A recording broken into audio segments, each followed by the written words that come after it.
He was chased out of the plane like a criminal, mocked and insulted for the way he looked. His clothes were torn, his hair unkempt, and passengers sneered at him, calling him a beggar who had no business boarding a luxury flight.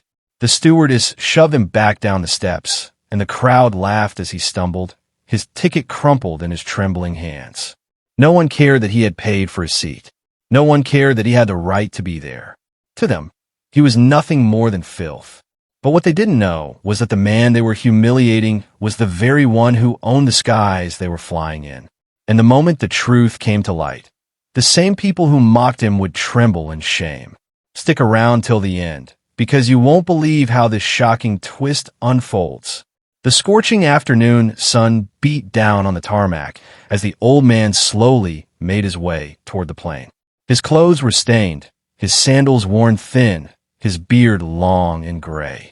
Every step he took screamed of poverty, but clutched tightly in his hand was a genuine boarding pass, a ticket he had worked hard to obtain.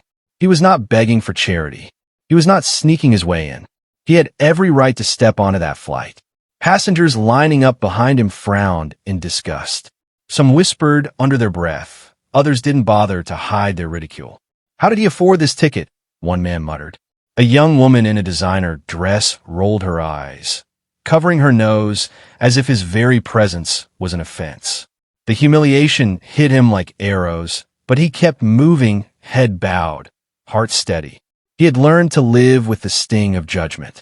As he reached the entrance of the plane, a stewardess in a crisp blue uniform blocked his way. Her perfectly polished shoes clicked on the metal stair as she stepped forward, her face twisted with contempt. "Sir, this flight is not for people like you," she snapped, her voice sharp enough for everyone to hear. Laughter rippled through the crowd behind him. "I have a ticket," the old man said quietly, his voice trembling but firm as he held out the boarding pass. The stewardess snatched it from his hand, glanced at it briefly, and scoffed. "This can't be real. Did you steal this from someone? Do you think you can fool us?" She waved the paper like trash and shoved it back into his chest. "Leave now before I call security." Gasps erupted as another attendant joined in. "We cannot let him in. He will disturb our premium passengers. Look at him." Her hand gestured at his ragged shirt, his muddy trousers, the wrinkles that lined his tired face. The old man's knees almost buckled under the weight of humiliation. He could feel hundreds of eyes drilling into his back. Passengers with phones already raised, recording, mocking, grinning at his downfall. The very people who would not give him a seat on a bus, now laughing as he was thrown off a plane. His heart pounded. He wanted to scream that he had money, that he had earned this ticket, that he deserved respect. But when he opened his mouth, only silence came out. He was shoved backward, stumbling down the stairs as the stewardess barked at him like a stray dog. "Get out. You don't belong here." The crowd roared with laughter. A little boy pointed at him and said, "Mama, why is that beggar trying to fly with us?" The mother chuckled and shook her head. "Because some people don't know their place." The old man's eyes burned with unshed tears. He bent down, picked up his crumpled ticket from the ground, and clutched it against his chest. His lips quivered, but instead of breaking down, a strange calm spread across his face. They thought they had stripped him of dignity, but deep inside, he knew something none of them could imagine. As he stood at the bottom of the stairs, humiliated, the engines of the plane whirred louder. The passengers filed in, still throwing insults his way. Phones kept flashing. Laughter echoed in his ears. Every step they took into the plane was like a dagger in his heart. But what no one knew, not even the pilots, not even the airline staff, was that the man they were ridiculing was no ordinary beggar. Hidden beneath his ragged clothes was a truth that could shatter their arrogance in an instant. He was the silent owner of the very airline they were flying. He was the man who had built this empire brick by brick, but chose to live humbly away from the world's eyes. And today, their cruelty had crossed a line that would not remain buried for long. The old man turned slowly, his eyes lifting to the sky. He didn't shout. He didn't argue. He didn't fight back. Not yet. He walked away quietly, his shoulders heavy, but his heart blazing with a fire they could not see. Because soon, very soon, The tables would turn, and those who mocked him would tremble in shame. The stewardesses laughed as they slammed the plane door shut, patting themselves on the back for saving their premium passengers from disgrace. The wealthy businessman in the front seat sneered, saying, "This is why people like him should never be allowed near first-class flights. They belong on the streets, not here." Murmurs of agreement filled the cabin. They thought they had won. But pride has a way of crumbling when truth crashes down. And on this very journey, the same people who had laughed the loudest would cry the hardest. Because this flight wasn't just a trip across the skies, it was a flight into destiny. And destiny had a way of humbling the arrogant, while raising up the despised. The old man wiped his face, straightened his shoulders, and whispered under his breath, "You think I am nothing, but you will remember me." He walked off the tarmac, every step echoing with patience, with power, with purpose. He didn't know how soon the truth would break. He didn't know how violently the tables would turn. But deep down, he was certain Judgment Day for their arrogance was near. And when that moment arrived, the world would not just watch, they would tremble. The plane took off, slicing through the clouds, but the humiliation of what had just happened didn't remain on the runway. Within minutes, passengers were uploading their shaky phone recordings of the old man being dragged down the stairs. Twitter, Facebook, TikTok, every platform lit up with captions dripping with mockery. "Beggar tries to fly first class." "Dirty old man thinks he's rich." "Know your place, grandpa." By the time the flight reached cruising altitude, the video had already gone viral.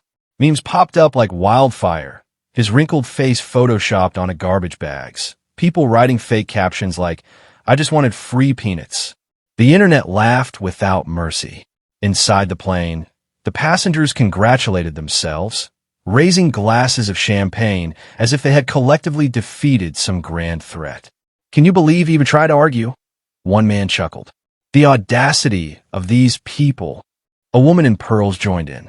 "Yes, it's disgusting. You should have been thrown out sooner. We don't need people like that ruining our comfort." The stewardess, still fuming with self-importance, strutted down the aisle. "We did the right thing," she declared proudly. Imagine the embarrassment if such a man sat among our valued customers. Applause filled the cabin.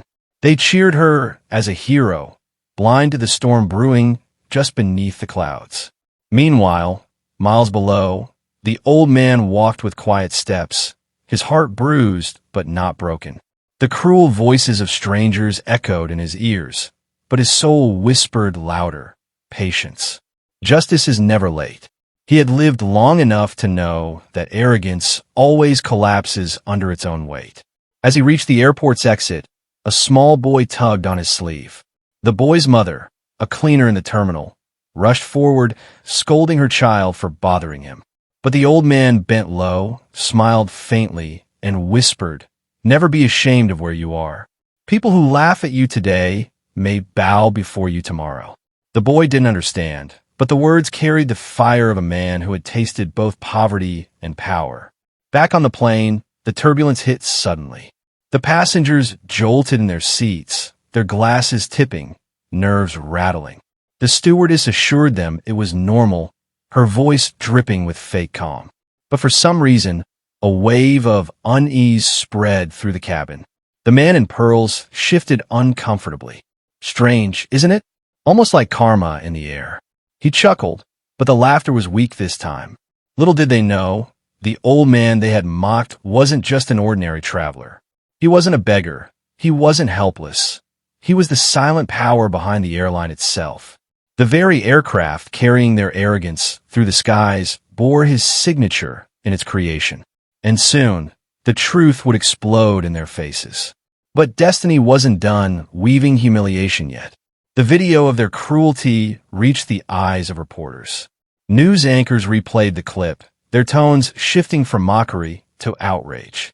"How could staff treat a passenger this way?" one reporter demanded. "Ticket or not, this is inhumane." The internet flipped. Strangers who had mocked him first began defending him now. "This is elder abuse," one tweet read. "This is discrimination," another screamed. And slowly, the sympathy began to grow. The same crowd that had once laughed now turned their pitchforks toward the airline. By the time the plane touched down in its destination, angry protesters had already gathered outside the airport. Placards raised high. Respect the elderly. Stop discrimination. Shame on the airline. The stewardess froze when she saw the crowd. The captain stammered over the intercom, "Ladies and gentlemen, please remain calm." But calm was a luxury slipping out of reach. The once proud passengers shrank in their seats as they realized the world wasn't clapping for their arrogance anymore. It was pointing fingers. The old man sat quietly at a tea shop near the airport, sipping slowly, his ticket still in his hand. He watched the chaos unfold on the television mounted on the wall. Protesters shouting. The airline issuing panicked statements. The stewardess's smug face plastered on every news channel. He didn't smile, but his eyes gleamed with quiet fire. "You threw me out like dirt," he whispered to himself. "Now the world sees who truly carries the filth." But even that wasn't the end. What no one yet knew, the one secret still hidden in plain sight, was that the old man wasn't just an innocent victim. He was the very heartbeat of the empire they had mocked. He was the founder. The airline bore his initials. The staff wore uniforms designed under his name. The entire company existed because of his sweat, his struggle, his vision. And they had spat on their own master without realizing it. And soon, very soon, that revelation would drop like thunder from the heavens. For now, he sat still, sipping his tea, while the world roared in confusion. The storm was building, and when it finally struck, the humiliation of those who mocked him would be so complete, they would wish the ground would swallow them whole. The plane passengers, unaware of what awaited them, sat trapped in the airport under investigation. The once proud stewardess who had barked at him was now trembling as her name trended online under hashtags of shame. And the old man? He simply adjusted his tattered shirt, rose slowly from his seat, and whispered, "You've had your laughter. Now it's time to tremble." Because this story was no longer about a poor man being rejected. It was about the arrogance of the proud colliding with the destiny of the humble. And when those two forces met, fire was the only possible result. Chaos gripped the airport terminal. What began as a single video mocking a ragged old man had exploded into a storm of outrage. Protesters filled the arrivals hall, chanting, their voices echoing through the glass walls. Journalists swarmed like bees, their cameras flashing, microphones raised, demanding answers from the airline that had so mercilessly thrown out a paying passenger. The once smug stewardess was now pale, hiding behind security as the crowd screamed her name. The captain, who had stood silent while the humiliation unfolded, was dragged into questioning. The airline executives scrambled behind closed doors, their phones buzzing relentlessly. Investors were furious, shares were plummeting, and the world demanded accountability. But in the middle of it all, the old man sat quietly in the corner of a small cafe, sipping a cup of steaming tea. His wrinkled hands trembled slightly, but his eyes burned with calm fire. He had seen storms like this before. He knew how quickly power shifted, how the mighty crumbled when truth emerged. He pulled a worn leather wallet from his pocket and slowly opened it. Inside was an ID card that gleamed under the cafe's fluorescent lights. Richard Hamilton, founder, Hamilton Airways. The very airline that had mocked him, the very airline that now faced collapse, was his creation. His blood, sweat, and years of sacrifice had built it. And yet, the staff he once hired now spat on him without knowing who he was. A faint smile crossed his lips. "They wanted me gone," he muttered under his breath. "But they've only called the world to witness." Across the city, the viral video took another twist. Social media detectives zoomed in on the old man's face, comparing it to archival photos of Richard Hamilton, the reclusive tycoon who had mysteriously disappeared from public life years ago. The resemblance was undeniable. Threads of evidence piled up, his signature on documents, old interviews, press clippings. Within hours, the internet had done what the mocking passengers failed to. They uncovered the truth. The beggar was no beggar at all. He was the man who owned the skies. When the news broke, shockwaves hit harder than the turbulence that had shaken the plane midair. News anchor screamed breaking headlines. Viral passenger identified as airline founder. Stocks that had plunged began to skyrocket again. Executives who had been panicking now trembled in fear, realizing the man they disrespected had the power to erase their careers with a single word. Inside the airport holding room, the passengers who had laughed the loudest were suddenly silent. Phones buzzed with the revelation. Faces turned pale. The stewardess, once so bold, now shook uncontrollably as her colleagues whispered, "He's the founder. He's the owner." One man who had jeered the loudest at the gate sank into his chair, burying his face in his hands. "God help us," he muttered. "We mocked the very man who built this airline." Meanwhile, the old man, Richard Hamilton, rose slowly from his cafe seat. He paid for his tea with a crisp bill, straightened his worn jacket, and began walking toward the chaos with deliberate steps. Every movement carried the weight of power, cloaked in humility. The same guards who had once ignored him now rushed forward, bowing, stumbling over apologies. "Sir, Mr. Hamilton, we didn't know. Please forgive us." He raised a single trembling hand, silencing them. His voice, though cracked with age, carried the authority of a king reclaiming his throne. Respect is not given because of wealth. It is given because of humanity. And you failed. The crowd erupted the moment he stepped into view. Cameras flashed wildly. Reporters shouted questions. Passengers gasped.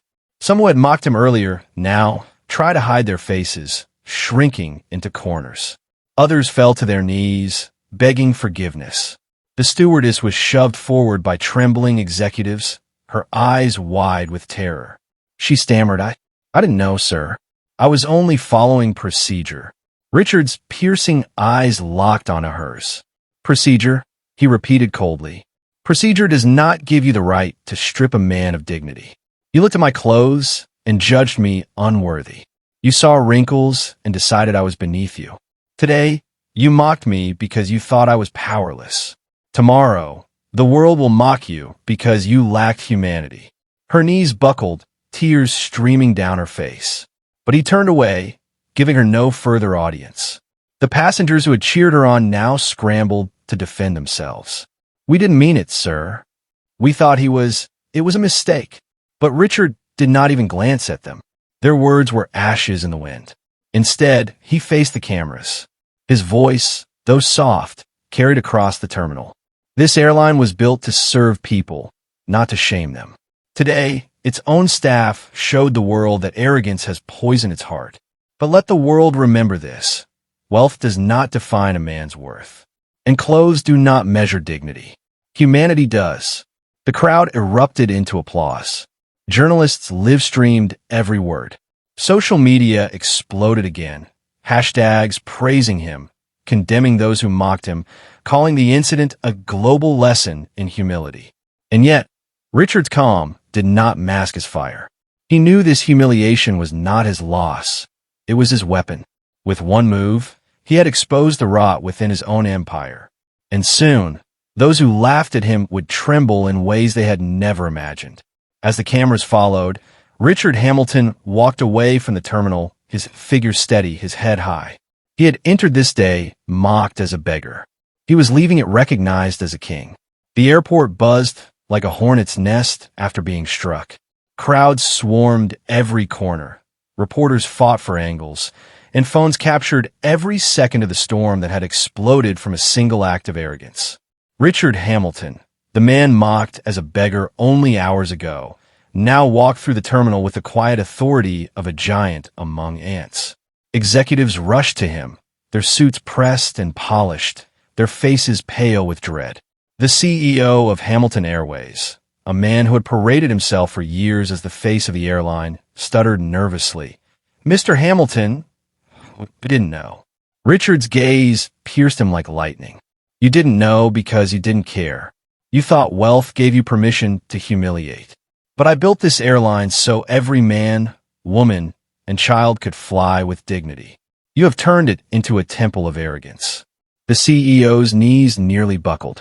Cameras caught every second, the world witnessing the empire shaking from within. Passengers who had joined in the mockery tried to blend into the crowd, hiding their faces behind sunglasses and hats. But the internet never forgets. Their laughter, their insults, their sneers were already immortalized in viral clips seen by millions. Then came the stewardess, dragged forward by trembling managers. Her once proud posture was now broken. Her lips trembled, her eyes wet with tears as she collapsed at Richard's feet. "Please, sir. I was wrong. I was blind. I didn't know who you were." Richard's face hardened. His voice was steady, but carried the weight of thunder. "You didn't need to know who I was. Respect should not be reserved for the powerful. Dignity should not be denied to the poor. You failed not because you didn't recognize me, but because you failed to recognize humanity." The crowd erupted, gasping at his words. Social media exploded again. A king's wisdom. Lesson of the century. This is what true power looks like. The stewardess sobbed harder, her mascara staining her uniform. But Richard turned his back to her, the silence heavier than any punishment. Her shame was her sentence, and the world would never let her forget it. As the chaos swirled, a group of protesters pushed forward, their signs raised high. One read, "We are all the old man." Another said, "Dignity has no dress code." Their chants shook the terminal. Respect, respect, respect. The tide had turned. Richard raised a hand, and the noise fell silent. The cameras zoomed in, the world holding its breath. "When I built this airline," he began, his voice calm but sharp, "I started with nothing. I was the son of a farmer, mocked for my ragged clothes, ignored because of my poverty. I swore that if I ever built something great, no one would ever be judged for how they looked. But today, I saw with my own eyes how far we have strayed from that vision. And it broke my heart." His words echoed across the hall, heavy with truth. He turned toward the executives huddled like frightened children. "You are fired," he said coldly, his finger pointing at the CEO and his inner circle. "Every single one of you. This empire was built on humility, not arrogance. And you have forgotten that." Gasps swept through the crowd. The executives tried to protest, their voices trembling. "But, sir," Richard cut them off with a single glance. "Leave. Now." Security stepped forward instantly, escorting them out as the crowd cheered. Reporters shouted questions, but Richard raised his hand again. "Let this be a lesson, not just for this airline, but for the world. Never judge a soul by the clothes they wear. Never assume a man's worth by the dust on his shoes. The one you mock today may hold your destiny tomorrow." Security stepped forward instantly, escorting them out as the crowd cheered. Reporters shouted questions, but Richard raised his hand again. "Let this be a lesson, not just for this airline, but for the world. Never judge a soul by the clothes they wear. Never assume a man's worth by the dust on his shoes.